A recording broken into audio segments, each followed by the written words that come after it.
The Ashenmoor Curse, a tale of time's revenge. Welcome to the Dark Chronicle, where scary stories meet real history in ways that will shock you. Before we start tonight's tale, please like this video and tell us in the comments where you're watching from. Your support keeps these dark stories alive, and we love knowing which parts of the world our tales reach. Tonight, we travel to the Foggy Mountains of Western Virginia in 1851, where the Ashenmore family learned a terrible truth about time and how cruel it can be. This is their story. Chapter 1, The Strange Sickness. The year was 1851, in the hills of West Virginia. The Ashenmore family started growing younger after midnight. The fall of 1851 brought cold weather early to the mountains. In Raven Hollow, a small town hidden deep in the thick forests that would later become West Virginia, the maple and oak trees changed color sooner than usual. People whispered that a bad winter was coming, one that would test even the best prepared families. The old folks remembered the terrible winter of 1832, when snow buried houses up to their roofs and many people died before spring came. Silas Ashenmore looked out his study window at the spinning red and gold leaves. At 52 years old, the lines on his face showed a hard life of work and fighting to survive in these wild hills. His black hair now had gray streaks at his temples, and his neat beard showed more gray than brown. But his eyes stayed sharp and alert, watching everything on his land. The Ashenmore house was much bigger and fancier than the simple homes in Raven Hollow. It showed how rich the family had become from coal and wood. Built by Silas's grandfather Ezekiel almost 70 years ago, the three-story mansion had windows brought from far away, a slate roof shipped piece by piece from Philadelphia, and furniture made by the best craftsmen in Richmond. Workers had cut stone from the very hills that held the family's coal mines to build the foundation. The house seemed to grow right from the mountain soil, while at the same time showing it was better than everything around it. Silas had made the house bigger during his 30 years as head of the family. He added a glass room for his wife Victoria's exotic plants, stables for his prize horses, and a private chapel where the family prayed apart from the town people. The 500 acres around the house included good farmland, thick woods for hunting, and the important coal veins that had changed the Ashenmores from frontier settlers to rich businessmen. "Father, Dr. Hargrove has come," said Ella Laner, his oldest daughter, from the doorway. Silas nodded without turning from the window. "Send him to Victoria's room right away." Ella Laner paused, her thin fingers nervously fixing the high collar of her dress. The dark red wool dress had been made in Richmond during their last trip to the capital. At 24, Ella Laner had her mother's beautiful features, the high cheekbones, the graceful neck, the gentle eyes, but her personality was exactly like her father's. Serious, smart, with no time for silly things. "He wants to speak with you first. He says it's very important." Finally, Silas turned around, showing eyes heavy from sleepless nights. Worry about his wife had aged him more in recent months, making the lines around his mouth and between his eyebrows deeper. "Very well." Ella Laner left with the sound of her long skirts and the soft clicking of her boots on the shiny wooden floor. Though she wasn't married, which was strange for a young woman of her social class, she ran the household well since Victoria's sickness had kept her in bed. Silas had received several offers for Ella Laner's hand in marriage over the years, but none had met his high standards for a son-in-law. Truth be told, he selfishly wanted her to stay in the home, especially now with Victoria's health getting worse. Dr. Caleb Hargrove was a young doctor who had studied in Philadelphia before coming back to his mountain home. At 34, he carried himself with the confidence of city education but kept the practical manner needed for country medicine. His long coat was good quality but showed signs of hard work, mud stains at the bottom, worn cuffs, a missing button replaced with one that didn't match. His medical bag, however, was perfect, the leather polished and the brass parts shining. As he entered Silas's study, he took off his hat, showing hair that was turning gray early at the temples. His face was clean-shaven except for a fashionable mustache and looked tired, as if the weight of his job was crushing him. The recent flu outbreak in the mining camps had killed 12 people despite his efforts, and the experience had clearly affected him. "Mr. Ashenmore," he began, placing his medical bag on a nearby chair. I must speak honestly about Mrs. Ashenmore's condition. Victoria has been sick before, Silas replied, dismissing the concern as he moved to the cabinet where a bottle of brandy waited. He poured 2 glasses without asking if the doctor wanted one. Tuberculosis took her mother too. I know how this disease works. He handed 1 glass to Hargrove, who took it with a nod of thanks but didn't drink. Instead, the doctor placed it on Silas's desk, untouched. With respect, sir, I've been treating your wife for 3 months, and what's wrong with her is not tuberculosis. I've checked every medical book I own and written to colleagues in Richmond and Philadelphia. Her symptoms don't make sense according to what we know about medicine. Silas's jaw tightened as he sipped his brandy, enjoying the burn as it went down his throat.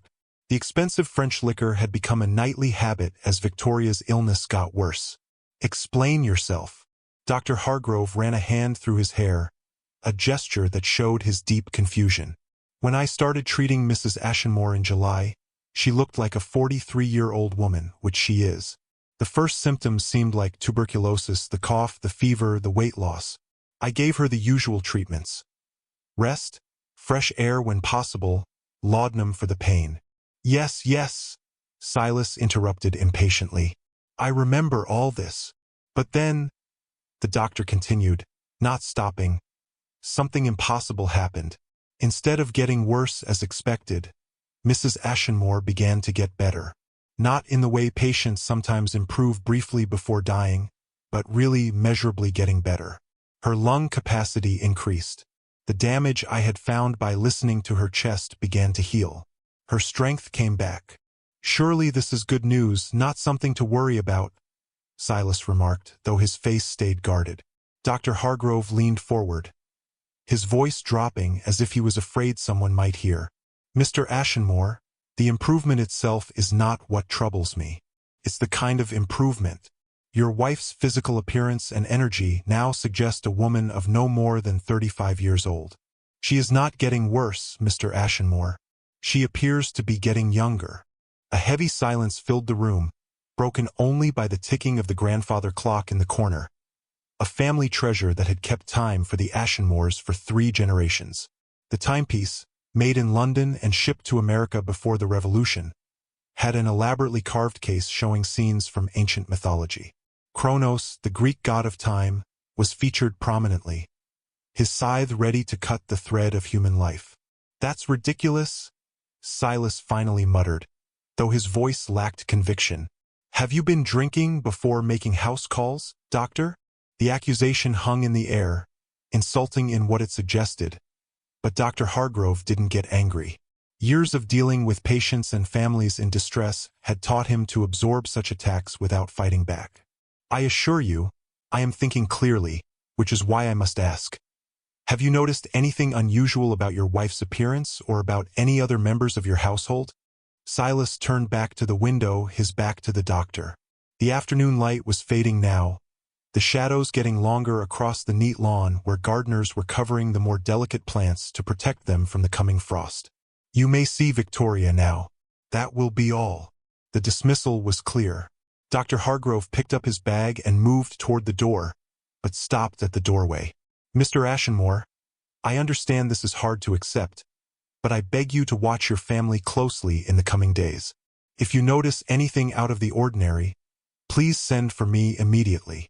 After the doctor left, Silas stayed at the window until the doctor's horse and buggy had disappeared down the winding driveway. Only then did he take a small key from his vest pocket and unlock the bottom drawer of his huge mahogany desk. From it, he took out a daguerreotype protected by a velvet-lined case. The image, taken on his wedding day 25 years before, showed a much younger Silas standing beside his bride. Victoria had been 18 then, he 27. In the photograph, her beauty was unmistakable despite the formal pose and serious expression required by the long time needed to take the picture. Her dark hair was arranged in fancy curls according to the fashion of the day, her waist impossibly small in the tight wedding dress, her hand resting lightly on Silas's arm in a gesture that showed both ownership and submission. He studied the image for long moments before going to a mirror hanging on the wall, comparing his aged face to the one captured in silver. The difference was stark and expected for a man who had lived half a century. But when he entered Victoria's bedroom moments later, the difference between her current appearance and his memory of her just months earlier sent a chill through his body that had nothing to do with the autumn air. The room, with its flower wallpaper from Paris and furniture made from the finest walnut, had been turned into a sick room over the summer. The heavy curtains, normally open to let light into Victoria's beloved chamber, were partly closed, creating a constant twilight that was good for rest. A table beside the bed held many medicine bottles, tinctures, and herbal remedies gathered from both Dr. Hargrove's supplies and the local wise woman whom the servants went to when regular medicine failed. Victoria sat propped against pillows, her chestnut hair falling over her shoulders without a trace of gray. When her illness had begun, Silas clearly remembered noticing the first silver strands appearing at her temples. He had even commented on how they caught the light, trying to reassure her that they added to her dignity. Now those strands were gone. Her skin, once beginning to show the wrinkles of middle age around her eyes and mouth, now appeared smooth and glowing in the lamplight. The hollow places in her cheeks, which had deepened during the worst of her illness, had filled out, bringing back the gentle curves of youth. Only her eyes, deep brown and intelligent, showed a tiredness that didn't match her youthful face. "The doctor believes I'm improving," she said softly, extending her hand to Silas. He took it, noticing the softness of her skin against his rough palm. Gone were the prominent veins and slight age spots that had appeared in recent years, replaced by the unmarked texture he remembered from their courtship. "Yes, it appears so. Yet you seem troubled by my recovery," she observed, her gaze as sharp as ever. Despite her illness, Victoria's mind remained keen, her perception sharp. Silas forced a smile, trying to hide the unease that Dr. Hargrove's words had created. "Not troubled, my dear, just confused. Medicine is full of mysteries." "Medicine," Victoria replied, smoothing the bed cover across her lap. The bedding, like everything in the Ashenmore household, was of the finest quality Irish linen sheets and a coverlet of silk in a rich burgundy that matched the room's decoration. "Dr. Hargrove himself admitted he doesn't fully understand my condition." "Did he share his observations with you?" Silas asked carefully. "What observations?" Victoria's lips curved in a smile that carried a hint of her old mischief. "That I appear younger." "Yes, though he put it in more scientific terms. He measured my pulse, listened to my breathing, tapped my chest, and declared me a medical mystery." "And how do you feel about this mystery?" Her smile grew wider. "Should a woman complain about getting back her youth and strength? I've spent months in this bed, Silas, watching life go on without me. If God has seen fit to give me relief from age and sickness, I shall accept it gratefully." Silas nodded, though the unease remained. In his experience, God rarely gave without eventually taking back equal or greater payment. "Rest now," he said, bending to kiss her forehead. "I'll have Eleanor bring your dinner tray when it's ready." Chapter 2. The Midnight Hour. That night, as the household settled into silence, Silas stayed awake, staring at the ceiling above their marriage bed. Since Victoria's improvement, she had insisted on returning to their shared bedroom rather than the sick room she had used during the worst of her illness. Beside him, she slept peacefully, her breathing steady and easy for the first time in months. In the nearby room slept their children. Eleanor, 24 and unmarried, which was unusual for a young woman of her social standing. Thomas, 21, home from his studies at the University of Virginia, where he was studying law with the same determination Silas had once used to expand the family's coal business. And young Charlotte, just 16, with a wild spirit that both delighted and worried her father. Charlotte was perhaps most like Victoria, impulsive, romantic, with a love of nature that sent her wandering the forests despite her teacher's objections. She preferred the company of trees to that of the proper young ladies from neighboring estates and had shocked the local high society by declaring at the Michaelmas ball that she intended never to marry, but instead to become a naturalist like Mr. Darwin, whose controversial book had reached even their remote corner of Virginia. Thomas, by contrast, was completely Silas's son, practical, ambitious, with an understanding of power that would serve him well in the legal profession. His letters from university showed a young man quickly leaving boyhood behind, forming connections with the sons of judges and lawmakers that would prove valuable in his future career. As Silas thought about his family, a habit formed during years of business dealings where knowing the strengths and weaknesses of any venture was crucial. The grandfather clock downstairs began to strike midnight. The sound carried clearly through the house, each chime echoing with a depth that modern timepieces couldn't match. As the 12th strike sounded, Silas was startled by a sudden sharp intake of breath from Victoria. Her eyes opened wide, staring at the ceiling, and she grabbed the bed sheets, her body stiff. "Victoria!"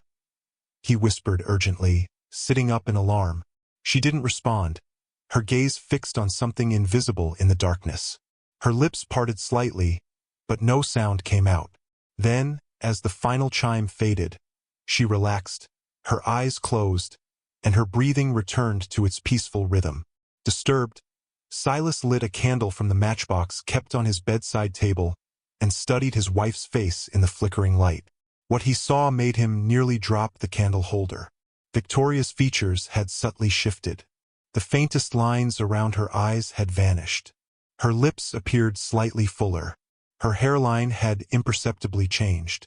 She looked even younger than she had earlier that evening, as if the transformation Dr. Hargrove had observed over weeks had sped up into hours. Shaken, Silas quietly dressed and went downstairs to his study. The house creaked around him, the familiar settling sounds of an old building that he normally found comforting now seeming sinister. In the kitchen, he could hear the scurrying of mice behind the walls, a constant battle in country homes despite the efforts of the house cats.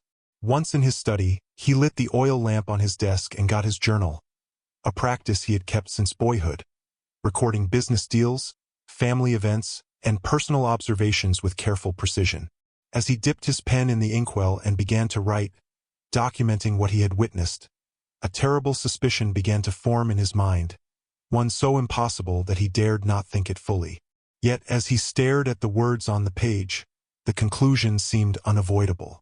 Victoria was aging in reverse, not merely recovering from illness, not simply getting back her strength, but actively becoming younger. And if Dr. Hargrove's observations were correct, this phenomenon had begun at least 3 months ago, coinciding with... Silas closed the journal abruptly, unwilling to complete the thought. The summer solstice, the strange lights in the forest, the metallic taste in the air that had left everyone feeling confused the following morning. He poured himself another brandy, larger than his usual measure, and drank it in one swallow. The alcohol burned but did nothing to drive away the cold dread settling in his stomach. Something unnatural was happening in his home, to his family, and as the head of the household, it was his job to understand and fix it. Chapter 3: The Family's Secret. Over the next week, Silas watched his family with new attention. During the day, he kept his normal routine, overseeing the estate's operations, writing letters to business partners in Richmond and Philadelphia, reviewing the accounts presented by his mine manager. But his attention stayed focused on his family, noting every subtle change in their appearance and behavior. Each night, he pretended to sleep while secretly watching Victoria. Each midnight, she experienced the same momentary stiffness, followed by subtle changes to her appearance. By the week's end, she looked no older than 30 younger than when he had first met her at a Richmond society ball and decided to make her his wife. More disturbing still were the changes he began to notice in his children. Ella Laner's constant complaints about arthritis in her hands, an early condition that had caused her considerable pain and made it hard for her to play piano, had stopped entirely. He watched her at breakfast one morning, pouring tea with steady hands that showed none of the swelling at the joints that had troubled her since she turned 20. Thomas, who had come home with the beginning of a scholarly stoop from long hours bent over legal books, now stood straight-backed and energetic. His receding hairline, another early problem that had embarrassed the young man, appeared to have stopped its retreat, perhaps even moved forward slightly. Even Charlotte, already youthful at 16, seemed to have an almost childlike excitement that bordered on inappropriate for a young lady of her breeding. She had started climbing trees again, an activity she had given up at 12 when her teacher declared it unladylike, and spoke of her lessons with the boredom of a much younger child rather than the serious attention of a young woman preparing for society. Only Silas remained unchanged. His joints still ached in the morning. His vision still required glasses for reading, and the gray in his beard grew ever more noticeable. On Sunday, the family attended services at Ravenhollow's modest church, a simple wooden building that nonetheless had an impressive steeple visible for miles across the valley. As they took their usual pew near the front, a position that reflected the Ashenmore status in the community, Silas noticed the sideways glances and hushed whispers of their neighbors. Mrs. Peyton, a widow of 60 whose family had settled in the valley only a decade after the Ashenmores, stared openly at Victoria throughout the first hymn. The Collier twins, spinsters of 45 who taught at the town's small school, whispered behind their hymnals while darting glances at Ella Laner. Even Mayor Thornton, normally focused entirely on showing his own importance, seemed distracted by the Ashenmore family's appearance. After the service, as the congregation filed into the churchyard for the customary socializing, Reverend Thaddeus Blackwood approached the family. A stern man of 60 with a reputation for frightening sermons about hell and damnation, Blackwood had served as Ravenhollow's spiritual leader for nearly 30 years. His black coat, threadbare but perfectly maintained, and his clerical collar gave him an air of authority that few in the community questioned. "Silas," he said with a brief nod before turning his attention to Victoria. "Mrs. Ashenmore, I must say you're looking remarkably well. Your recovery is nothing short of miraculous." The emphasis he placed on the final word carried an unmistakable hint of suspicion. In Ravenhollow, as in many isolated communities, the line between miracle and witchcraft often depended entirely on who experienced the phenomenon and their standing in society. "God's grace, Reverend," Victoria replied smoothly, her gloved hand resting lightly on Silas's arm. "Nothing more." "Indeed," the Reverend responded, his gaze lingering on her face before shifting to the Ashenmore children. "And your entire family appears to be thriving. How fortunate." The conversation continued with the expected pleasantries, but the Reverend's tone never warmed. As the Ashenmores prepared to leave, Silas noticed Margaret Holloway, the widow of his former business partner, staring openly at Victoria. At 65, Mrs. Holloway was the oldest resident of Ravenhollow and was known for her sharp eye and even sharper tongue. Unlike many of her generation, she had learned to read late in life and devoured any book or newspaper that found its way to the remote community.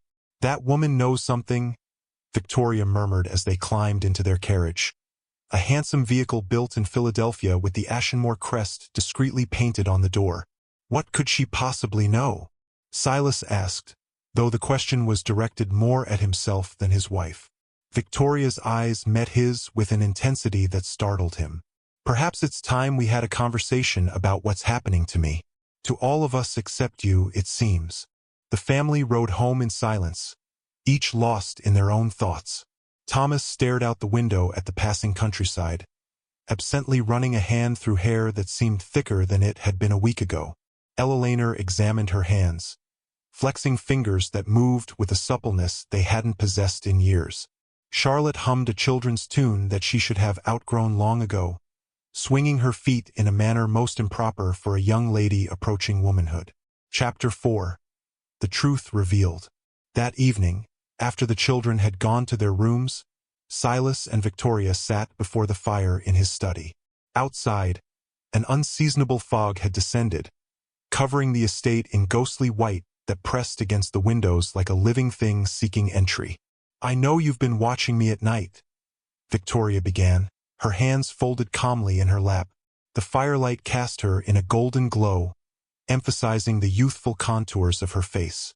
"You've seen the changes." Silas nodded, unable to deny it. "What's happening to you defies natural law." "Not just to me," she said quietly. "Have you not noticed Ella Laner's hands? Thomas's posture? Charlotte's regression?" "I've noticed," Silas admitted, taking a sip of brandy to prepare himself for the conversation ahead. "But I've been unable, or perhaps unwilling, to come up with an explanation." Victoria rose and crossed to the window, her silhouette ghostly against the fog beyond. The white muslin dress she wore, a style more appropriate for a woman in her 20s than one in her 40s, emphasized her renewed figure. She had abandoned the more structured gowns typical of women her age, explaining to the scandalized dressmaker that her illness had left her craving freedom of movement. Every night at midnight, I feel as though my body is being taken apart and then put back together. It's not painful exactly, but the sensation is intense. And each morning, I wake feeling stronger, more vital. The mirror shows me a face I haven't seen in years.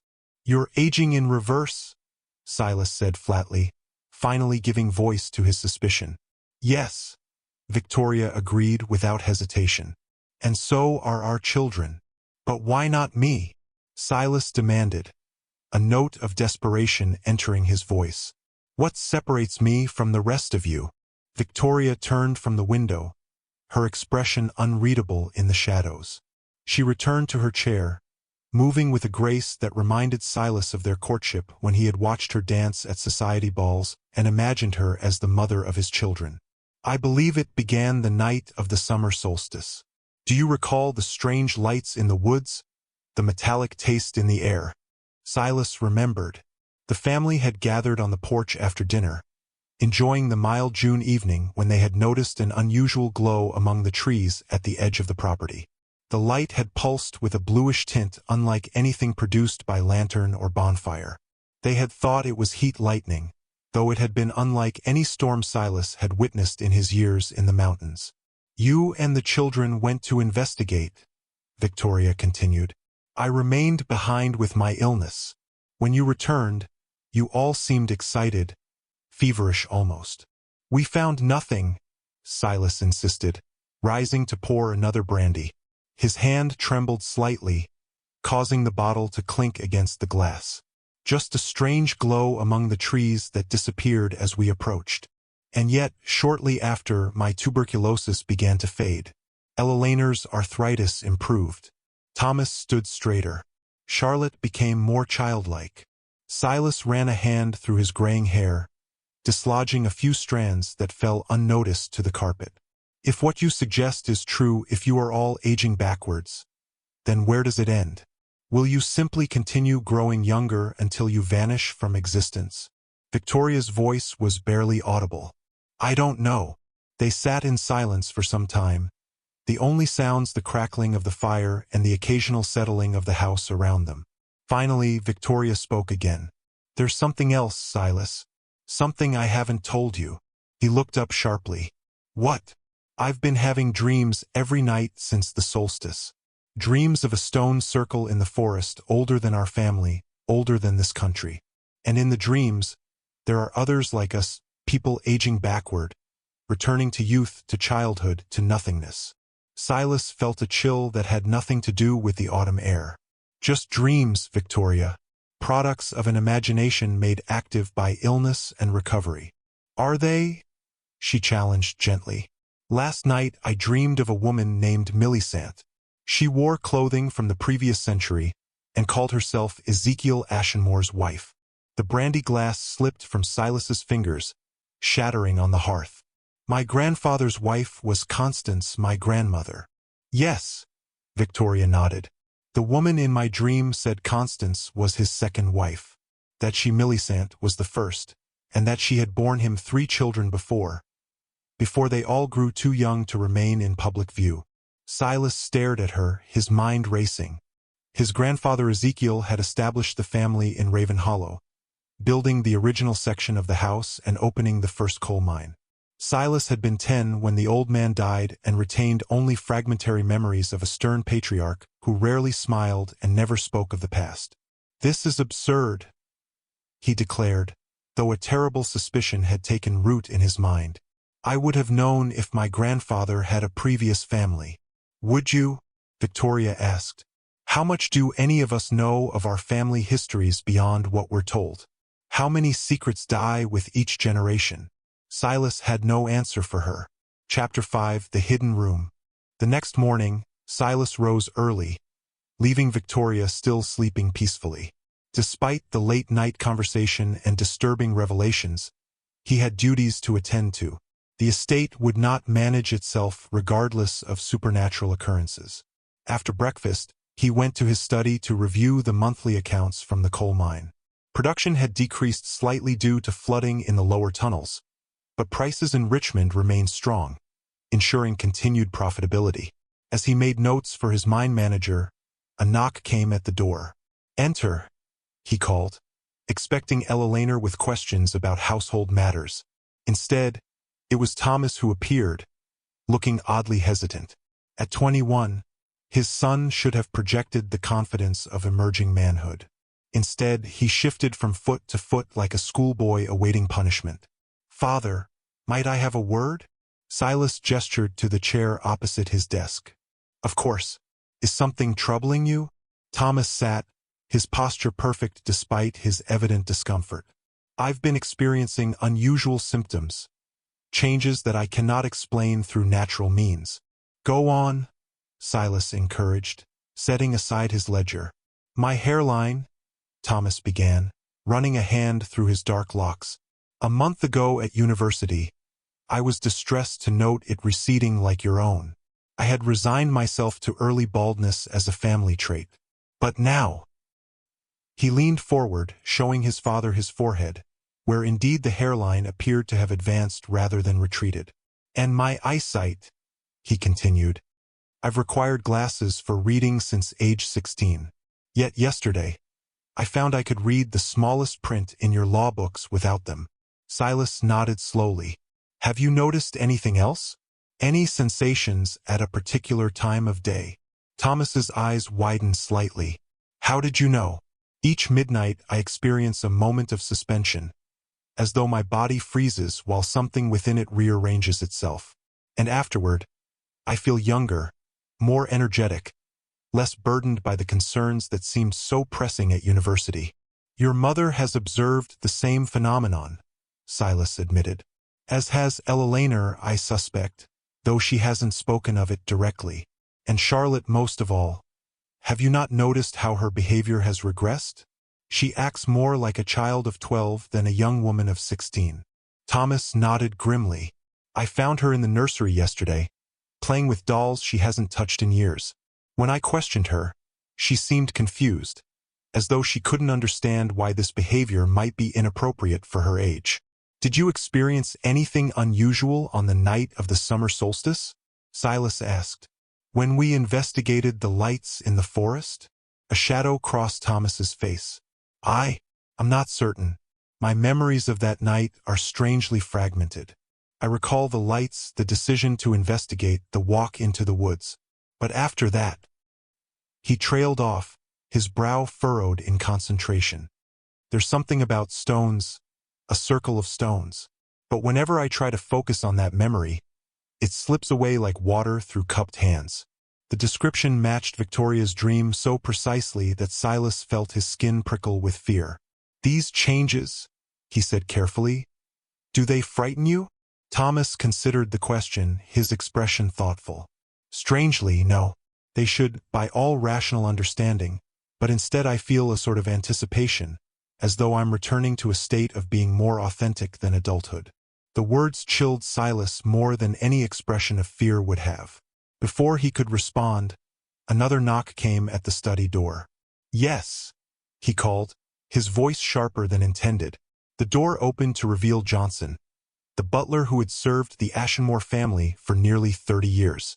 His face, normally emotionless, showed clear concern.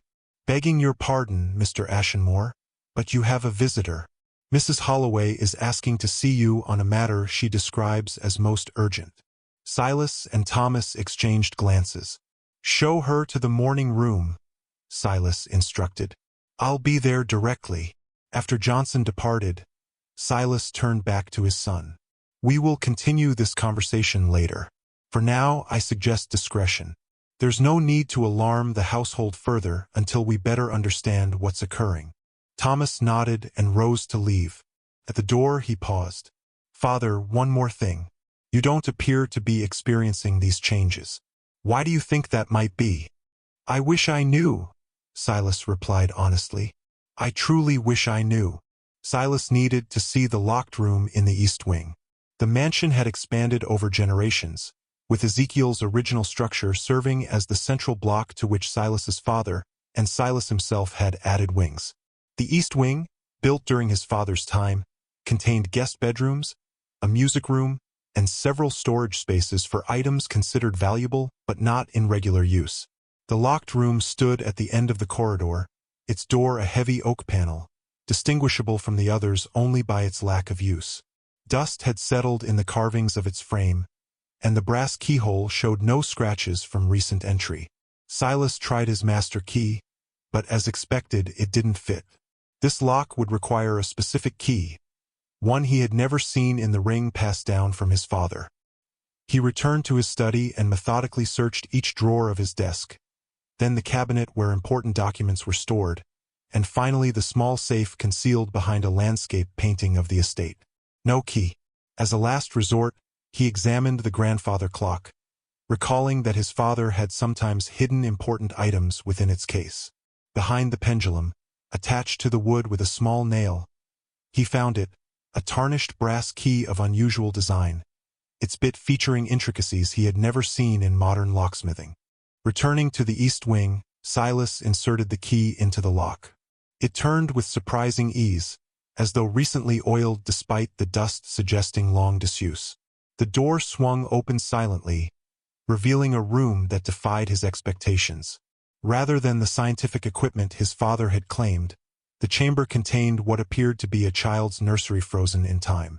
A small bed with faded blue coverlet occupied one corner. A rocking horse stood in another, and shelves lined with toys and books covered one wall. Everything was immaculate, free of the dust that should have accumulated over decades of abandonment. Most disturbing, however, was the collection of daguerreotypes arranged on a table beside the bed.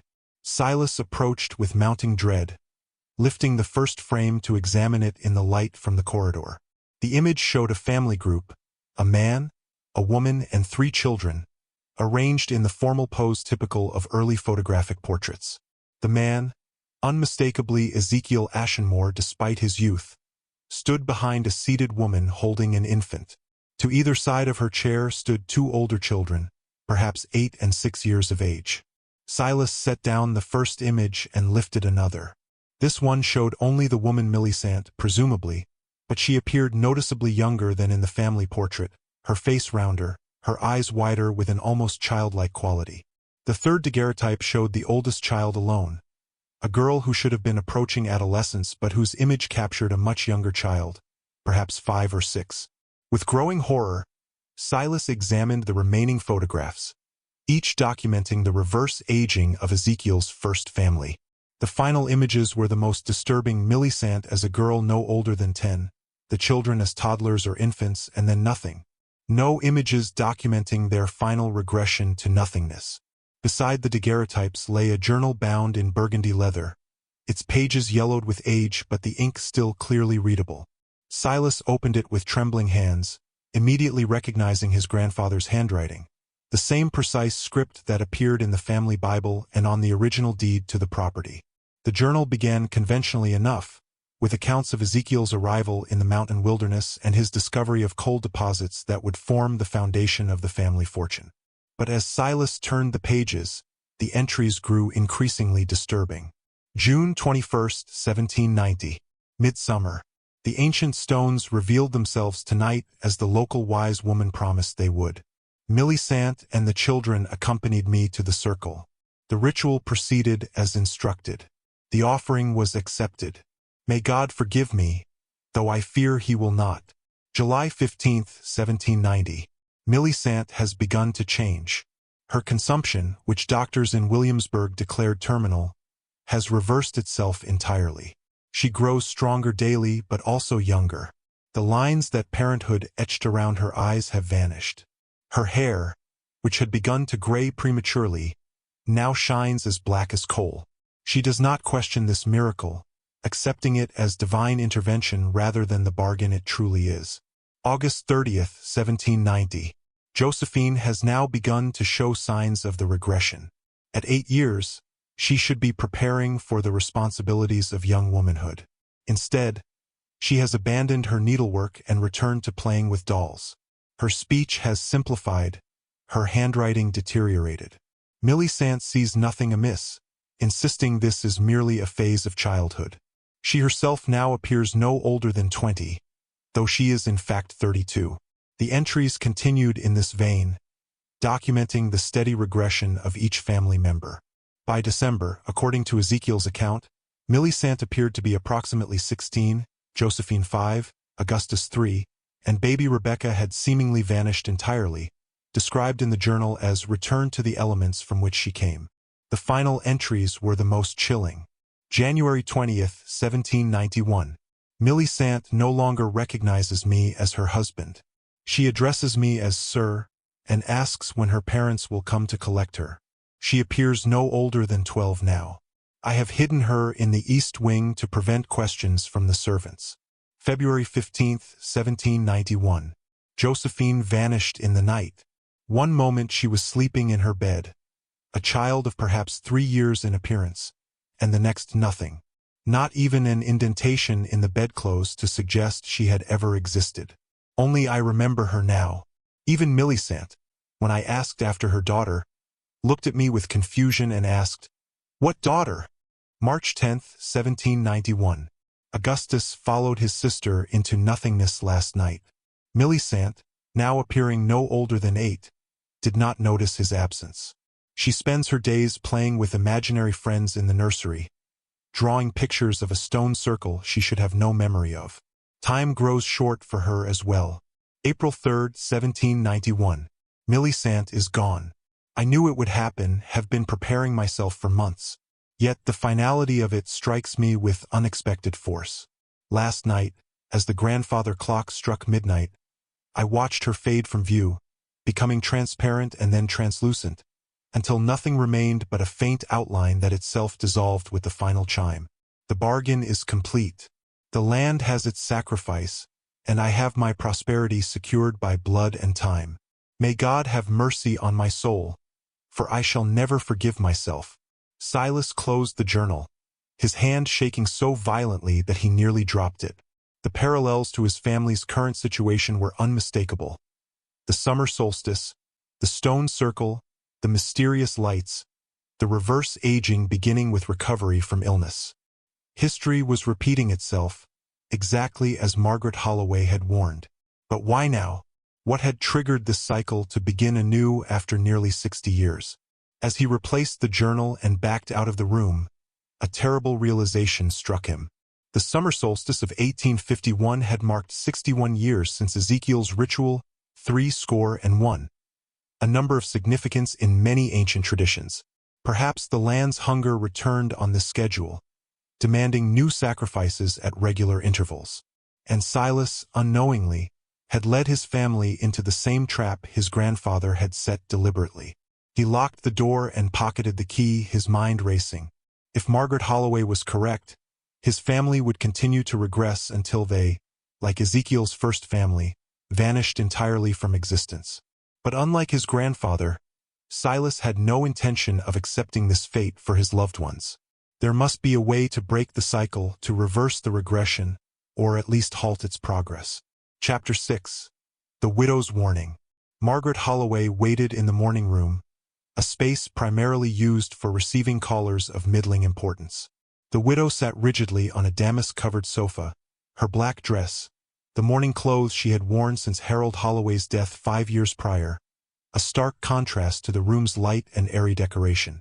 At 65, Mrs. Holloway's face bore the expected lines of age, but her eyes remained sharp and assessing. Her gray hair was arranged in a severe style that had been fashionable in her youth but now marked her as a woman resistant to change. On her lap rested a small black silk bag, her gloved hands clasped on top of it in a pose of studied patience. "Mrs. Holloway," Silas greeted her with a formal bow. "To what do I owe the pleasure of your visit?" The widow's gaze was direct, uncomfortably so, for a woman addressing a man of Silas's standing. "I think we both know this isn't a social call, Mr. Ashenmore. May I speak frankly?" Silas nodded, taking a seat opposite her. "By all means. Your wife appears to be growing younger," Mrs. Holloway stated without hesitation. "As do your children. The entire town is talking of it. though most attribute the change to Mrs. Ashenmore's recovery from tuberculosis, lending a false impression of renewed youth. Silas kept his expression neutral, years of business negotiations serving him well in this moment. People will gossip, Mrs. Holloway. It's the primary entertainment in small communities. Don't treat me like a fool, Silas, she snapped, abandoning formality. I knew your grandfather. I know what happens to Ashenmoors when they disturb what lies beneath their land. The directness of her accusation left him momentarily speechless. Mrs. Holloway took advantage of his silence to continue. Your grandfather and I were acquainted in our youth. This was long before he married your grandmother, of course. Silas frowned, unprepared for this revelation. I fail to see the relevance. Patience, Mr. Ashenmore. At my age, one earns the right to approach matters in their own way. She smoothed her gray skirts with a practiced gesture. Your grandfather, Ezekiel Ashenmore, was an ambitious man. He arrived in these hills with nothing but transformed himself into a man of means. Most attributed his success to hard work and good fortune in his mining ventures. As is the truth, Silas interjected, uncomfortable with the direction of the conversation. Margaret's smile was mysterious. Perhaps, but there were rumors of other methods. Ezekiel was known to consult individuals with specialized knowledge, folk practitioners. Some might use less charitable terms. Witchcraft? Silas scoffed, though the word sent an involuntary shiver down his spine. I didn't come here for superstitious nonsense. Did you not? Margaret countered, her voice sharpening. Then why come at all? Surely not for my company, which you've avoided these many years since Harold's passing. The accusation struck uncomfortably close to the truth. Since Harold Holloway's death in a mining accident, an accident some blamed on Silas's cost-cutting measures, he had indeed avoided the widow, easing his conscience with generous financial provisions rather than personal attention. Silas shifted uncomfortably in his chair, the fine upholstery suddenly seeming overly soft, almost trapping him. I've noticed certain irregularities in my family's health. Irregularities, Margaret repeated, the word laden with irony. A curious term for what's happening to them. They're growing younger, Silas, reversing the natural course of time itself. The bluntness of her statement struck him like a physical blow. How could you possibly know that? Because it's happened before, she said simply. To Ezekiel's first family. Silas stared at her, Victoria's dream rushing back to him with sickening clarity. My grandfather had only one wife, Constance, my grandmother. Margaret shook her head slowly, the motion dislodging a strand of gray hair from her severe hairstyle. Constance was his second wife. His first was a woman named Millicent Evans, from a good family in Williamsburg. They married in 1782 and had 3 children together, Josephine, Augustus, and little Rebecca. This was before your time, before mine even, but my mother told me the tale. The name struck Silas with unexpected force. In the family Bible, kept in the chapel and recording Ashenmore births, marriages, and deaths for generations, there was no mention of these people. Yet he suddenly recalled with perfect clarity a small locked room in the east wing of the mansion, a room his father had forbidden him to enter as a child, claiming it contained delicate scientific instruments. After inheriting the estate, Silas had intended to investigate, but somehow never found the time. Eventually, the room had faded from his awareness entirely. What happened to them? Silas asked, dreading the answer. They disappeared, Margaret said, her voice dropping to just above a whisper as though the walls themselves might be listening. One by one, as they grew too young to remain in public view. First Millicent, then the children in order of their birth. Ezekiel claimed they had relocated to Boston, but no one ever heard from them again. By the time he married Constance, few remembered his first family at all. Silas's mind raced, calculating dates. If what you say is true, this would have occurred around 1790. Why would the town accept such a transparent lie? Surely people would have asked questions. You overestimate the permanence of memory, especially in frontier communities, Margaret replied. Those were turbulent times. The nation newly formed, settlers coming and going, Indian raids still a concern. A family departing for the safety of an established city raised few eyebrows, and those who might have pressed the matter found themselves experiencing misfortunes. Failed crops, sickness among livestock, children with mysterious ailments. You're suggesting my grandfather somehow caused this condition and that it's hereditary? Not hereditary, Margaret corrected, leaning forward with an intensity that belied her years. Cyclical. Bound to the land itself. She paused, studying Silas's face as though gauging his readiness for what she would say next. What do you know of the ancient burial ground beneath your estate? Silas? Burial ground? There's no such thing on Ashenmore property. Your grandfather purchased that land knowing full well what lay beneath it. The original inhabitants of these hills, long before the first European settlers, considered it a place where the veil between worlds was thinnest. They buried their dead there to facilitate their journey to the afterlife. But they also performed rituals to ensure that journey was one way. Silas stood abruptly, uncomfortable with the way the conversation had veered into the realm of folklore and superstition. This is absurd. Next you'll tell me my home is haunted by spirits and ghouls. Not haunted, Margaret said calmly, unperturbed by his reaction. Claimed. The price for disturbing that sacred ground is paid in time stolen from those who dwell upon it. It begins with the summer solstice and accelerates with each passing day. If what you say were true, why am I unaffected? Margaret's expression softened slightly, showing a glimpse of the young woman she had once been, perhaps the woman who had known Ezekiel Ashenmore before ambition transformed him. That I cannot answer with certainty. Perhaps you were absent during a critical moment. Perhaps something in your bloodline offers protection. Or perhaps, she added, her voice taking on a darker tone, your time will simply be collected differently. I think we've exhausted the useful portion of this conversation, Silas said stiffly, moving toward the bell pull to summon Johnson. Thank you for your concern, Mrs. Holloway. The widow rose with dignity, gathering her small bag. You may dismiss me now, Silas Ashenmore, but soon you'll seek me out again. When the changes accelerate, when your children forget who they are, when your wife looks at you with the eyes of a girl rather than a woman who has shared your bed for decades. Her words struck with uncomfortable precision. If I require further insights, I'll know where to find you. Sooner rather than later, Margaret advised, moving toward the door without waiting for the butler's escort. The cycle advances more quickly once it begins in earnest.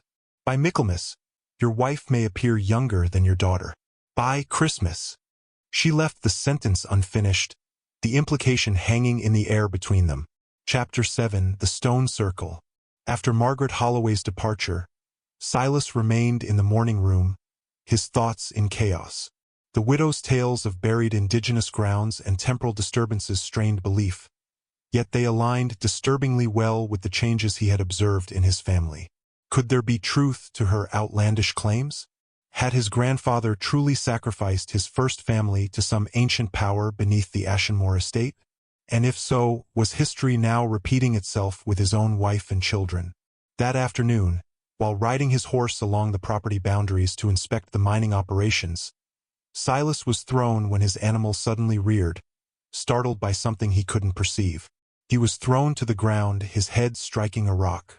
For several moments, he lay dazed, warm blood trickling from a gash on his temple. The copper scent filled his nostrils, mingling with the earthy odor of forest soil. As his vision cleared, he became aware of a figure standing over him, a woman in old-fashioned dress, her features unclear in the dappled forest light. Her gown, of a style popular in the previous century, appeared too insubstantial to be real, as though woven from mist rather than fabric. "Who are you?" Silas demanded, struggling to his feet. The figure didn't respond but turned and walked deeper into the forest. Her movements were fluid yet somehow mechanical, like a puppet controlled by invisible strings. Despite the pain in his head and the rational part of his mind screaming caution, Silas followed, leaving his horse behind. The woman led him off the main path into a part of the forest he didn't recognize, though he prided himself on knowing every acre of his property. She moved with unnatural speed despite her formal attire, always remaining just visible ahead, pausing occasionally as if to ensure he still followed. Soon Silas found himself in a clearing he couldn't recall ever seeing before. A perfectly circular space perhaps 50 feet in diameter, surrounded by ancient oaks whose branches intertwined overhead, creating a natural cathedral. The forest floor within the clearing was bare of undergrowth, the ground covered instead with a thick carpet of moss that muffled his footsteps. In the center of the clearing stood a circle of ancient stones, weathered by centuries of exposure. Each stone stood approximately 4 feet high, their surfaces pitted and worn, yet there was an undeniable purposefulness to their arrangement. The woman had vanished, but as Silas approached the stones, the air seemed to thicken around him. Carved on each stone were symbols unlike any Silas had encountered, not English, not Latin, not Greek, nor any other alphabet he recognized from his extensive reading. They seemed to writhe under his gaze, rearranging themselves when viewed indirectly. At the center of the circle lay a flat stone altar, its surface stained dark with what Silas feared was blood not fresh, but accumulated over centuries of use. A voice spoke behind him, causing him to whirl around, nearly losing his balance. "You should not have followed her." It was Thomas, his son, though his appearance had changed dramatically since breakfast. He now looked no older than 17, his scholarly demeanor replaced by adolescent awkwardness. His voice had regained the crack of puberty, and the beginning of a mustache had vanished from his upper lip. "Thomas," Silas gasped. "What's happened to you? And who was that woman?" "Great-grandmother Millicent," Thomas replied matter-of-factly, as though discussing the weather rather than an apparition of a woman dead for 60 years. "What remains of her? She led me here 3 nights ago, and Elelaner the night before that. Charlotte found it first, right after the solstice." "This makes no sense," Silas protested, the throbbing in his temple intensifying. "Your great-great-grandmother died before you were born." Thomas smiled, but the expression held no warmth. "Did she? Or did she simply grow too young to exist as herself?" "Time moves differently here, Father, especially after midnight." "We need to leave," Silas insisted, grasping his son's arm. The flesh beneath his fingers felt oddly insubstantial, as though Thomas were constructed of densely packed mist rather than blood and bone. Thomas pulled away with surprising strength. "It's too late. We've all paid our respects at the altar. All except you." "What are you talking about? What respects?" "The land demands tribute," Thomas explained, his adolescent face suddenly appearing much older in expression, his eyes holding knowledge no youth should possess. "Great-grandfather understood this. He gave his first family to the stones. When they were gone, the debt was considered paid for a generation. But such arrangements are temporary. The hunger always returns."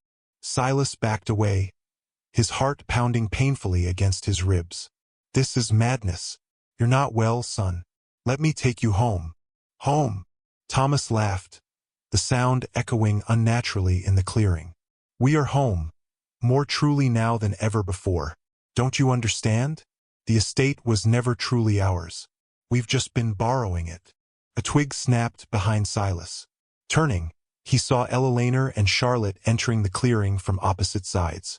Like Thomas, they had regressed significantly. Elelaner now appeared barely 20, her features softer, her movements less assured, while Charlotte looked no older than 12, her face round with childhood, her dress hanging loosely on her diminished frame. "You shouldn't have come, Father," Elelaner said, her voice higher than Silas remembered, lacking the authoritative tone she had developed as mistress of the household. "It's not your time yet." "My time for what?" Silas demanded, feeling increasingly trapped as his children formed a loose triangle around him, cutting off potential escape routes. "To pay," Charlotte answered simply. She actually skipped, to the altar and hopped onto it, sitting with her legs dangling over the edge like a child at a picnic rather than an adolescent young lady with awareness of propriety. "We each have to give something back. That's the rule." "What have you given?" Silas asked, trying to keep his voice steady despite the mounting terror in his chest. "Years," Elelaner replied, approaching the altar and standing beside Charlotte. She stroked her younger sister's hair with a gesture that seemed both protective and possessive. Each midnight, another year of our lives returns to the earth. It's not painful. It's like remembering in reverse. And your mother? Silas pressed. She's part of this madness too? Thomas nodded, completing the family grouping at the altar.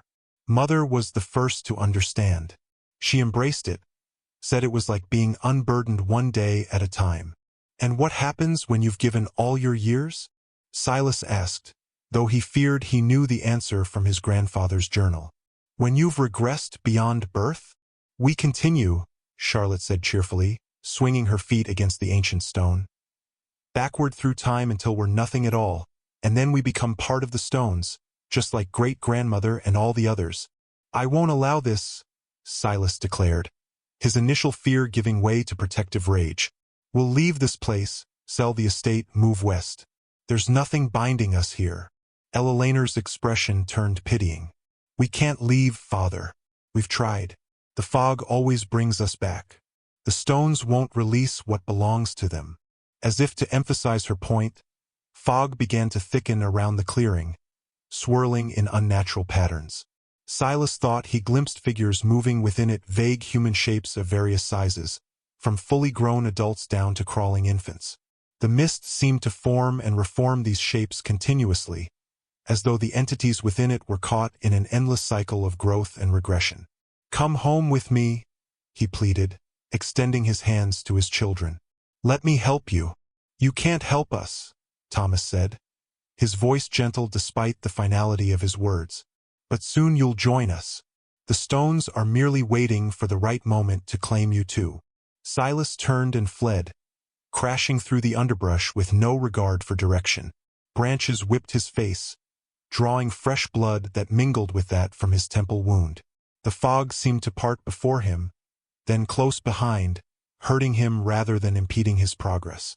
After what felt like hours but could have been minutes, he emerged onto the main path, where his horse waited patiently, as though no time had passed at all. Chapter 8. The Midnight Ritual. Upon returning to the estate, Silas found Victoria in the garden, pruning roses with bare hands despite the autumn chill. The thorns drew blood from her fingers, but she seemed not to notice, continuing her task with single-minded focus. Like their children, she had regressed dramatically, now appearing no older than 25, as young as when they had first met at that Richmond ball where he had immediately determined to make her his wife. You found the stones, she said without turning. It wasn't a question. This has to stop, Silas insisted, dismounting with less grace than usual, his limbs stiff from the fall and subsequent flight through the forest. Whatever hold this land has on you, on our children, we must break it. Victoria finally faced him, her beauty now youthful and vibrant in a way that should have delighted him but only filled him with dread. Blood from the rose thorns stained her fingers crimson, yet she smiled as though completely unaware of the injury. Why would we want to break it? For the first time in years, I feel truly alive, no pain, no weakness, no fear of mortality. But it's unnatural, Silas argued, stepping closer and taking her wounded hands in his. And where does it end? Will you simply vanish when you've rewound to infancy? Victoria's smile was serene. Perhaps, or perhaps something else awaits us. The only certainty is change, Silas. You've always resisted it, clinging to tradition, to the established order. But change comes for us all, one way or another. She withdrew her hands from his grasp and returned to her roses, humming a lullaby she had once sung to their children, a melody that now seemed ominous rather than comforting. That night, Silas locked himself in his study, drafting letters to acquaintances in Richmond, Philadelphia, even London, anyone who might shed light on the phenomenon afflicting his family. He wrote to professors of natural philosophy at the University of Virginia, to antiquarians at the British Museum, to a former classmate who had embraced spiritualism after the death of his wife. As midnight approached, he found himself listening intently for any sounds from the other bedrooms. The house had grown unusually quiet, the normal creaks and settling noises absent, as though the structure itself were holding its breath in anticipation. When the grandfather clock began to chime the hour, A collective sigh seemed to pass through the house, barely audible but unmistakably present. Silas flung open his study door and rushed upstairs, checking each bedroom in turn. All were empty, the beds neatly made, no sign of disturbance, as though their occupants had simply evaporated rather than departed in the conventional manner. Frantic, he searched the house from cellar to attic, finding no trace of his family. Outside, fog had grown so dense that the landscape beyond the porch steps was entirely obscured. Silas knew with a certainty that defied rational explanation where they had gone. Grabbing a lantern, he ventured into the mist, following not a path he could see but rather an instinct that pulled him inexorably toward the stone circle. The forest seemed to reconfigure itself around him, trees appearing and disappearing in the fog, familiar landmarks absent or displaced. As he neared the clearing, voices reached him, his family's voices, but altered. They were singing a melody he didn't recognize, with words in no language he knew. When he reached the edge of the clearing, the sight that greeted him stopped him cold. Victoria, Eleanor, Thomas, and Charlotte stood at the 4 cardinal points around the altar, each holding a candle that burned with an unnatural blue flame. Upon the altar lay a figure Silas couldn't clearly discern, human in shape but somehow fluid, its edges blurring into the fog. "What are you doing?" Silas called out, his voice shattering the eerie harmony of their song. They turned as one to face him, their expressions identical masks of tranquility. "Completing the circle," Victoria said, her voice layered with echoes as though multiple people spoke through her. "The first tribute has been accepted. Soon the others will follow." "Tribute," Silas repeated, stepping into the clearing despite every instinct screaming for retreat. "What tribute?" In answer, Victoria gestured to the altar. As Silas approached, the formless figure resolved into a more recognizable shape, an elderly woman, her features peaceful in death. It took Silas a moment to recognize Margaret Holloway. "What have you done?" he whispered in horror.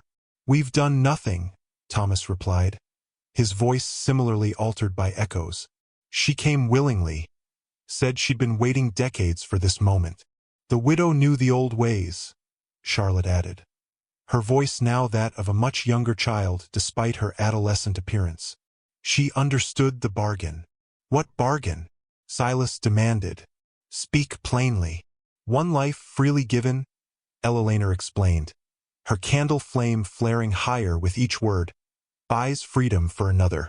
Margaret traded her remaining years so that one of us might break the cycle. The stones accepted her offering." "And who is to be freed by this sacrifice?" Silas asked, though he dreaded the answer. "You," Victoria said simply. "The stones have chosen you to remember what the rest of us will forget. You alone will remain unchanged while we complete our journey backward." "I don't want this freedom," Silas protested, reaching toward the altar as though to wake Margaret from her eternal sleep. "Not at such a cost." "It isn't your choice to make," Victoria replied, her voice gentle despite the implacable will behind her words. "The arrangement was sealed the moment your grandfather built upon this land. One must always remain to bear witness. Last time it was Ezekiel. Now it will be you." As if responding to her words, the fog began to swirl around the altar, enveloping Margaret's body. When it receded, nothing remained, no body, no blood, not even an indentation in the stone to suggest anything had lain there. "It's time for us to return home," Victoria said, extinguishing her candle between moistened fingertips. The blue flame died with a hiss like a serpent's protest. "The tribute has been accepted. Tonight we will age backward as usual, but tomorrow one of us will remain as we are, no longer bound by the midnight change." "Which one?" Silas asked. Victoria's smile was enigmatic. "We won't know until dawn." Chapter 9. The Chosen Witness. For the remainder of that night, Silas sat vigil in the hallway outside the bedrooms, listening to the rhythmic breathing of his family through the closed doors. Each had returned to their rooms after the ceremony at the stone circle, retiring as though nothing extraordinary had occurred. None mentioned Margaret Holloway or acknowledged the ritual they had performed. When dawn broke, filtering through the east-facing windows with pale golden light. Silas was still there, exhausted but determined to witness whatever change or lack thereof the morning would bring. Victoria emerged first, and Silas's heart sank. She had regressed further overnight, now appearing no older than 20 younger than when they had first met. Her hair, worn in a simple braid down her back, was entirely free of the sophisticated styling a mature woman would employ. Her nightgown, modest by design, nonetheless revealed the figure of a young woman rather than a mother of 3 adult children. She regarded him with a curious mixture of recognition and confusion. "You look unwell, husband," she said, reaching out to touch his cheek. "Did you not sleep?" Before he could respond, Eleanor's door opened. She appeared as a teenager now, perhaps 16 or 17. Her hair was in a simple braid more suited to a schoolgirl than the accomplished young woman she had been just days ago. Her nightgown hung loosely on her diminished frame, and her eyes held none of the worldly knowledge that had marked her as the mistress of a substantial household. Thomas followed, now clearly an adolescent of about 14, his voice cracking as he bid his parents good morning. His nightshirt, sewn for a man of 21, swallowed his reduced frame, the sleeves hanging well past his fingertips. And finally Charlotte, no more than 8 years old, her nightgown trailing on the floor, her eyes wide with the innocent curiosity of childhood. "Which of you has been spared?" Silas asked, looking from one transformed face to another. They exchanged puzzled glances. "Spared from what, father?" Thomas asked. "From this." Silas gestured frantically at them. "Can you not see what's happening to you? You're aging backward, growing younger with each passing day." Victoria placed a calming hand on his arm. "Silas, you're overtired. We are as we have always been. Perhaps you should rest." With dawning horror, Silas realized the truth. None of them had been spared the physical regression, but one had been spared the awareness of it. They could no longer perceive the unnatural change occurring within themselves. To them, this accelerated youth was normal, expected even. Margaret's sacrifice had been for nothing. "The widow," he murmured. "Mrs. Holloway died last night." "Widow? What widow?" Charlotte asked, her child's curiosity piqued. "Mrs. Holloway," Silas replied, watching their faces for any sign of recognition. Victoria's expression softened with genuine sympathy. Poor Margaret. She was elderly, of course, but still a loss for the community. "How did you hear of it?" Silas stared at his wife, at her unlined face, her bright eyes devoid of the knowing look they had held just hours earlier. "You truly don't remember, do you? Any of you? Remember what, father?" Eleanor asked, concern evident in her youthful features. Silas straightened, suddenly understanding his role in this macabre tableau. "Nothing of importance. A dream, perhaps. Go about your day." As his family dispersed to dress for breakfast, Silas returned to his study and retrieved his journal. With trembling hands, he began to write, documenting everything that had occurred since Dr. Hargrove's visit. If he alone was to bear witness, then he would ensure that witness was thorough. Perhaps in generations to come, another Ashenmore might read his account and find a way to break the cycle that had claimed 2 families and now threatened a third. Days passed, each bringing further regression to his family while Silas remained unchanged. Victoria now appeared younger than Eleanor, creating an unsettling dynamic in the household. Thomas had regressed to early adolescence, his scholarly knowledge gradually fading as his mind reverted to simpler understandings. Charlotte, now appearing no more than 6, had forgotten how to read entirely. None of them found this concerning. In their perception, they had always been these ages. When Silas showed Victoria their wedding daguerreotype, she laughed and called it a clever forgery, pointing out that she was clearly too young to be the woman in the image. When he presented Eleanor with letters she had written just months earlier, she insisted they must be someone else's correspondence, as her penmanship had never been so refined. Their memories had altered to accommodate their physical regression, rewriting history to maintain the illusion of normalcy. Raven Hollow's residents had begun to avoid the Ashenmore estate entirely. Deliveries were left at the gate rather than brought to the door. Mail arrived sporadically, if at all. Dr. Hargrove made one final visit, only to flee in terror when Charlotte, now appearing as a 5-year-old, greeted him by name and inquired about his wife, a woman he had married just 2 weeks prior in a ceremony Charlotte could not possibly have attended in her current state. Reverend Blackwood arrived unannounced one afternoon, a Bible clutched in one hand and a silver cross in the other. His normally stern face was pale with fear, his eyes darting nervously as Silas received him in the parlor, careful to keep his family out of sight. "I know what transpires here, Ashenmore," the Reverend declared without pleasantries. "The same abomination that claimed your grandfather's first family now takes hold of yours." "You knew?" Silas asked, genuinely surprised. "All this time?" "Not all in Raven Hollow are ignorant of its history," Blackwood replied. His voice lowered as though the walls themselves might be listening. "Some of us maintain records of the unnatural events that have plagued these hills since the first settlers arrived. The Ashenmore regression, as your grandfather's case was documented, has occurred twice before, once with Ezekiel's family, and once a century earlier with the Blackwood family." Silas stared at him. "Your ancestors?" The Reverend nodded grimly. "My great-great-grandfather Jeremiah Blackwood settled in these hills in 1690, before the valley had a proper name. He built his homestead atop the ancient burial ground despite warnings from the indigenous peoples who still inhabited the region. Within a year, his wife and 4 children began to age backward. Like you, he was chosen to bear witness. His account forms part of my church's private archives. And you know there's no stopping it," Silas said, resignation evident in his voice. "There is one way," Blackwood countered, leaning forward with intensity. "But the price is steep. The land demands balance. Years given must be matched by years taken. Your family members are surrendering their years to the earth.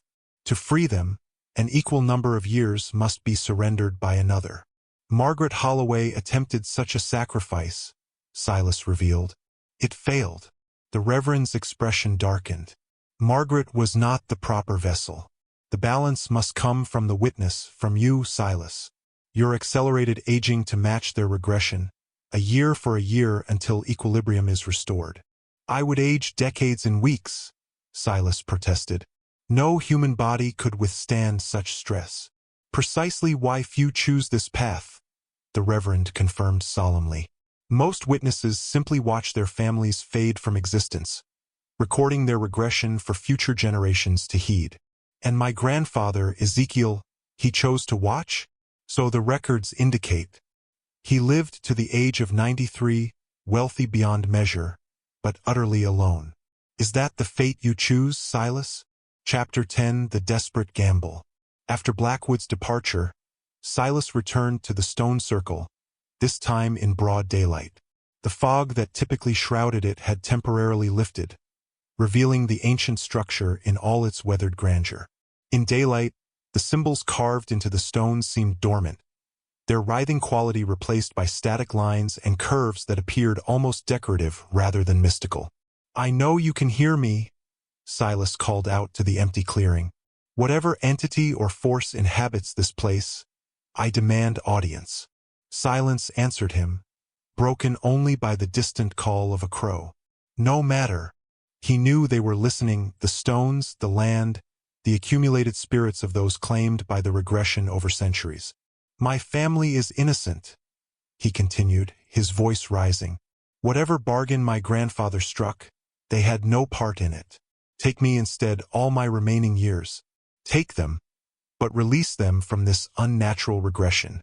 The wind picked up suddenly, swirling dead leaves around the circle. From the corner of his eye, Silas thought he saw movement among the stones, figures forming and dissolving, human yet not. When he turned to look directly, nothing was there. A voice spoke, not audibly but rather inside his mind, composed of many voices layered atop one another, male and female, old and young. They spoke in unison yet remained distinct, creating a disorienting chorus that seemed to emanate from everywhere and nowhere. "The bargain is not yours to remake. The witness watches. The cycle continues. As it was, as it will be. There must be another way," Silas insisted. approaching the altar at the center of the circle. Its surface, which had held Margaret Holloway's body the night before, now appeared clean, not even a stain remaining to suggest its grisly purpose. The Reverend spoke of balance. Years given for years taken. I offer mine freely. The voices responded with what felt like cold amusement. Your years are already promised, witness. In time you too will join the stones.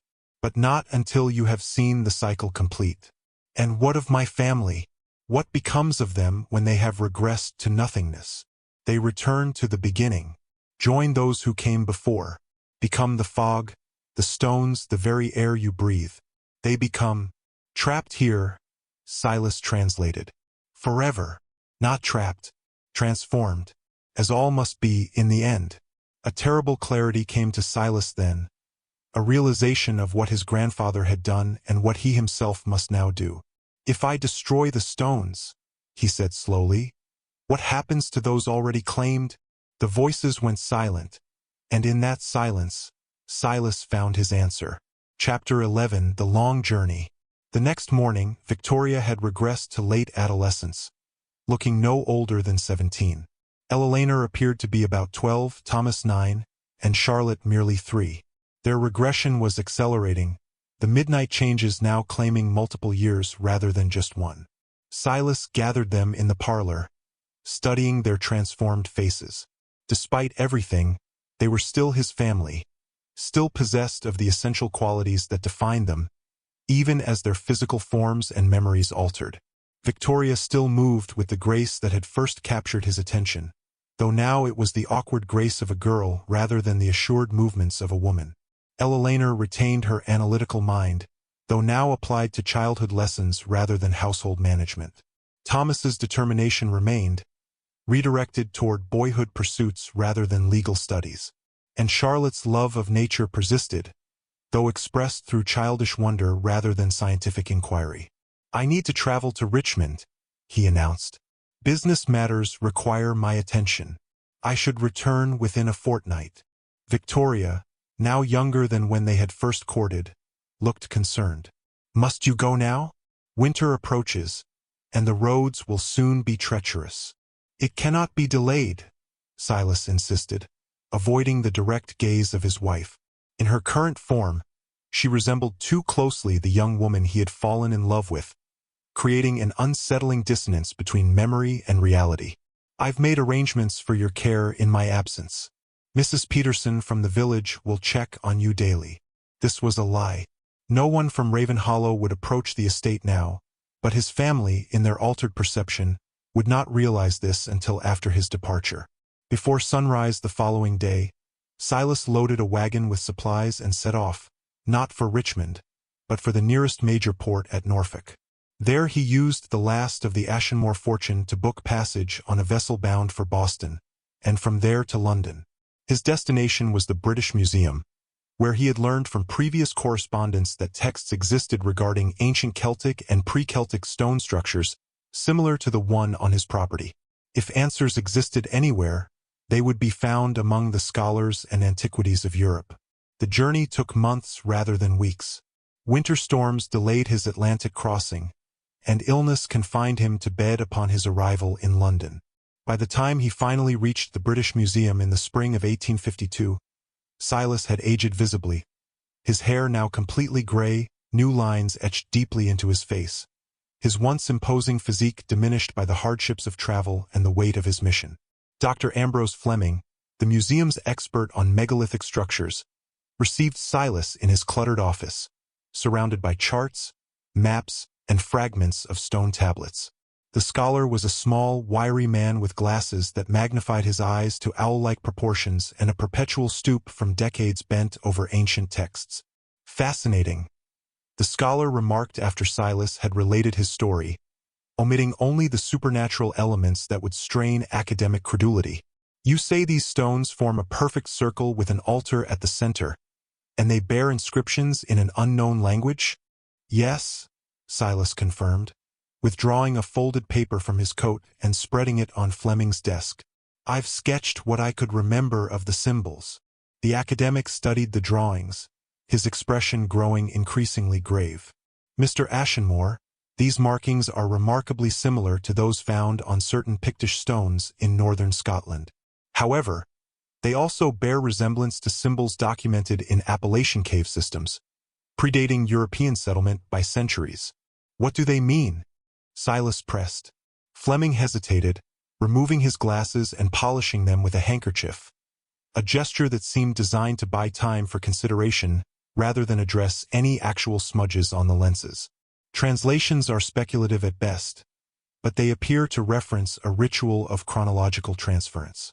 Essentially, the manipulation of time itself. The indigenous peoples of the Appalachian region believed certain locations served as nexus points where the normal flow of time could be altered, accelerated, or reversed. Can such stones be destroyed? Silas asked, cutting to his primary concern. Physically, certainly, though it would require significant force. But the real question is whether destroying the vessel would release or simply redirect the energy contained within. Over the following weeks, Silas consulted with additional experts, archaeologists, linguists, even practitioners of the esoteric arts who operated on London's fringes. From each, he gathered fragments of knowledge, piecing together a possible solution to his family's plight. The stones were not merely markers or religious monuments but conduits, channels through which temporal energy flowed between worlds. They did not create the phenomenon of reversed aging but rather directed and controlled it. Breaking the circle would not halt the process but would potentially release that energy in unpredictable ways. However, one consistent element emerged from his research: the concept of substitution. If the stones demanded years, then years must be provided, but they need not come from human lives. Objects imbued with timepieces, especially those of great age or significance, could potentially satisfy the hunger temporarily, creating a window for more permanent intervention. Armed with this knowledge and a carefully selected collection of artifacts gathered from various sources, Silas returned to Virginia in the late summer of 1852, nearly a year after his departure. Chapter 12: The Return. As his carriage approached the Ashenmore estate, he was struck by how overgrown the property had become. Vines climbed the walls, gardens turned to wilderness, windows dark and shuttered. The driver, a local man hired in Richmond, grew increasingly nervous as they neared the house. "Sir," he ventured, "folks hereabouts say this place is haunted, that the family vanished one by one, like ghosts fading at dawn." "The rumors are exaggerated," Silas replied, though his heart raced with fear of what he might find. "Wait here. I won't be long." No one answered his knock at the door. Using his key, Silas entered what had once been his home, now musty with disuse and heavy with silence. Dust covered every surface, undisturbed for months. In the entrance hall, the grandfather clock stood silent, its pendulum motionless, marking the exact moment Silas had departed, 5:47 a.m., according to the frozen hands. "Victoria," he called. "Ella Laner, Thomas, Charlotte." Only echoes responded, his voice bouncing off marble floors and wood-paneled walls before fading into the oppressive silence. Room by room, he searched the house, finding no trace of his family save for children's toys scattered across floors and clothing far too small for their original owners. In what had been Charlotte's room, he discovered a rag doll abandoned in a corner, and beside it, a crude drawing in charcoal on the wall, 5 stick figures of decreasing height holding hands. The smallest figure had been partially erased, as though the artist had begun to remove it but stopped mid-task. With a heavy heart, Silas realized the significance. Charlotte had vanished first, as the youngest, regressing beyond existence while still attempting to document her family. In the master bedroom, Silas found Victoria's wedding ring on the dressing table beside a hairbrush containing strands of hair too fine to be an adult's. In Thomas's room, childish drawings had replaced the legal texts that once filled his shelves. And in Ella Laner's chamber, a collection of pressed flowers arranged with a child's concept of artistry rather than a young woman's refined aesthetic. With a heavy heart, Silas realized he had returned too late. The regression had run its course in his absence. His family had dwindled away to infancy, to nothingness, and finally to whatever existence awaited them within the stones. Chapter 13: The Final Confrontation. As dusk fell, Silas gathered his collected artifacts and made his way to the stone circle. The fog parted before him as though the land itself recognized his purpose and chose not to impede it. The clearing appeared unchanged, the ancient stones standing in their perfect circle, the altar at the center bare and waiting. But as Silas approached, he sensed presences all around him. Invisible observers gathered to witness what would unfold. From his satchel, he withdrew the items acquired during his travels. A timepiece from Greenwich Observatory calibrated to exact celestial movements, sand from an Egyptian tomb where time had stood still for millennia, water from a Highland Scottish spring reputed to grant longevity, and finally, a small vial of his own blood drawn by a Romani fortune-teller in London who had warned him that blood offerings were irrevocable. With methodical precision, Silas arranged these objects on the altar, positioning them according to the diagrams he had studied in London. As he worked, the fog thickened, swirling around the circle with increasing speed. "I know you're here," Silas said aloud. "All of you, Victoria, Ella, Thomas, Charlotte, and others I never knew. Millicent and her children. Countless souls claimed by these stones over centuries." The fog pulsed, almost as if in acknowledgement. "I've learned what you truly are," Silas continued, removing a final object from his satchel. A hammer forged from meteoric iron, acquired at considerable expense from a dealer in cult artifacts in London's East End. Not gods or demons or spirits, but something far simpler. Parasites feeding on human time, human potential, human futures. The wind rose suddenly, howling through the clearing with unnatural force. The symbols on the stones began to glow with a pale blue light, writhing and shifting as they had on his first visit to the circle. "The bargain my grandfather struck was born of greed, not understanding," Silas declared, raising the hammer. "He sacrificed his family for prosperity, as did others before him. But I make a different offer." With all his strength, Silas brought the hammer down upon the Greenwich timepiece, shattering it.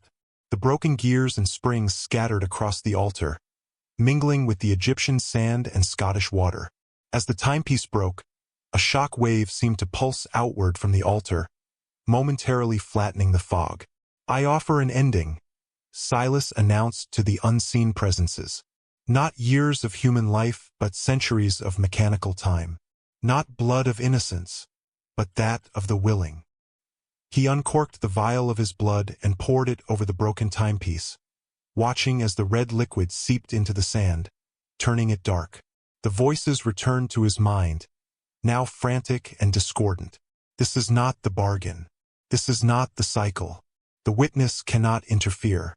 "I am more than your witness," Silas replied, standing tall despite the fatigue of his long journey and the weight of his losses.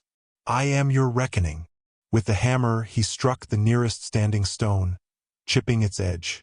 The structure shuddered, and the glowing symbols flared brighter. Again and again he struck, moving methodically around the circle, damaging each stone in turn. Each impact sent shards of ancient rock flying, some cutting his face and hands, but he continued undeterred. The voices in his mind became screams, not of pain, but of rage. The fog whirled violently, forming humanoid shapes that lunged at Silas only to dissipate when they touched him. The protection charms sewn into his clothing by the Romani woman were holding, if barely. When Silas had damaged each of the perimeter stones, he returned to the altar. Upon it, the mixture of broken time, ancient sand, revitalizing water, and sacrificial blood had transformed into a viscous black substance that pulsed with its own heartbeat. "With this final act," Silas declared, raising the hammer one last time, "I reclaim what was taken, not just my family, but all who came before." He brought the hammer down upon the altar with all his remaining strength. The stone cracked with a sound like thunder, splitting from edge to edge. The black substance seeped into the crack, and as it did, the earth began to tremble. The fog exploded outward, then rushed back toward the circle with impossible force, funneling into the cracked altar like water down a drain. The standing stones shuddered, their glowing symbols flickering erratically before fading entirely. And then silence. Silas stood alone in the clearing, the shattered remains of the altar at his feet, the standing stones now ordinary rock devoid of their earlier menace. The fog had vanished entirely, revealing a night sky brilliant with stars. Had it worked? Had he freed them or merely altered their prison? There was no way to know for certain. Exhausted beyond measure, Silas sank to his knees amid the ruins of the ancient structure and wept for his lost family, for the years stolen, for the answers he might never receive. Chapter 14: The Release. When dawn broke, Silas remained in the clearing, having spent the night in restless vigil. As the first rays of sunlight touched the broken stones, he heard a sound that stopped his heart, a child's laughter, faint but unmistakable. Rising on unsteady legs, he turned toward the sound. At the edge of the clearing stood Charlotte, not as the toddler she had regressed to before vanishing, but as the 16-year-old she had been when the ordeal began. Beside her appeared Thomas, then Eleanor, and finally Victoria, all restored to their proper ages. But as Silas stumbled toward them, joy rising in his chest, he realized something was amiss. They were translucent, insubstantial, visible, but not physically present. And behind them stood others, a woman who could only be Millicent, 3 children who must be her offspring, and dozens more stretching back into the trees. Generations of victims, restored but not returned. Victoria's spectral form approached Silas, her expression a mixture of sadness and gratitude. When she spoke, her voice seemed to come from everywhere and nowhere. "You freed us from the stones," she said. "We are no longer bound to the cycle of regression, but we cannot return as we were." "Then what happens now?" Silas asked, his voice breaking. "We move forward," Victoria replied. "Not backward as the stones forced us, but onward to whatever awaits beyond this life. We can finally complete our journey." "And I remain behind," Silas said. "Alone." Victoria's transparent hand reached toward his face, creating the sensation of a cool breeze against his cheek rather than physical touch. "Not alone. Never alone. We will wait for you in that place where time flows as it should." One by one, the spectral figures began to fade, becoming less distinct as the rising sun burned away the last of the morning mist. Victoria was the last to disappear, her final words hanging in the air. "Live, Silas. Live the years that we could not." Epilogue: The Record Keeper. When they had gone, Silas returned to the empty Ashenmore estate. In his study, he opened his journal and recorded everything that had transpired, the culmination of the strange tale that had begun with Dr. Hargrove's visit nearly a year earlier. On the final page, he wrote, "I do not know if I have succeeded in truly freeing them, or if they will forever exist in some twilight state between worlds. I do not know if the broken stones will eventually regenerate their power, beginning the cycle anew for some future generation. I know only that I have done what I could with the knowledge available to me. The Ashenmore estate will stand vacant after my passing. Let this journal serve as warning to any who might consider dwelling here. The land remembers. The stones, even broken, remain. And time, that most precious and most terrible of commodities, flows differently in this place, especially after midnight." Silas Ashenmore lived another 20 years, his hair whitening, his back bending, his sight failing, aging normally as nature intended. He never remarried, never had more children. He maintained the estate but dwelled in only a few rooms, allowing the remainder to fall into genteel decay. The locals of Raven Hollow kept their distance, crossing themselves when passing the property's boundaries. Children dared each other to venture up the overgrown drive, but few accepted the challenge. Those who did reported seeing a gaunt old man watching from the upper windows, his eyes filled with a sorrow too profound for words. Silas rarely ventured into town, sending servants for supplies and conducting what little business remained through intermediaries. The coal mines continued to operate, though less profitably than in their heyday, providing income sufficient for his modest needs. The timber business he abandoned entirely, unwilling to further disturb the ancient forest that had reclaimed much of the estate. On the anniversary of his family's disappearance, Silas would spend the night in the clearing where the stone circle had stood. Locals passing nearby reported hearing him conversing with unseen companions, his voice animated in a way it never was during his rare appearances in Raven Hollow. Upon his death in 1872, the property passed to a distant cousin who, heeding the warnings in Silas's journal, sold the land to the newly formed state of West Virginia. It became part of a nature preserve, the ruins of the Ashenmore mansion slowly reclaimed by the forest. The broken stone circle remains, though few know of its existence, and fewer still would recognize its significance. The fragments lie half-buried beneath decades of fallen leaves and encroaching vegetation, the symbols worn nearly smooth by rain and frost and time. But on certain nights, particularly near the summer solstice, locals report strange mists that form without apparent cause, moving against the wind through the ancient trees. The fog gathers in the clearing where the circle once stood, swirling in patterns too deliberate to be natural. And in those mists, some claim to have glimpsed figures walking in procession, a family of 4 led by a slender woman, followed by another woman with 3 children, and behind them, countless others, all moving toward an unknown destination. At their rear, maintaining a respectful distance, walks a solitary man with white hair and stooped shoulders, finally reunited with those he fought so desperately to save. Park rangers dismiss these sightings as imagination fueled by local legends. Scientists attribute the unusual fog patterns to the specific topography of the valley. Historians debate whether the Ashenmore family ever truly existed or was merely a composite of frontier tales embellished over generations. But those who have encountered the mist know differently. They speak of a sudden chill that penetrates to the bone, of watches that run backward until midnight then resume their normal function, of the compulsion to follow the spectral procession into the depths of the forest. Most resist this urge. Those who don't are never seen again, at least not in their current age. Occasionally, hikers report encountering children in old-fashioned clothing wandering the preserve, speaking in the formal manner of another century. When approached, these children smile with uncanny serenity before dissolving into the mist. The land remembers. The stones, though broken, remain. And time still flows differently in that clearing, especially after midnight.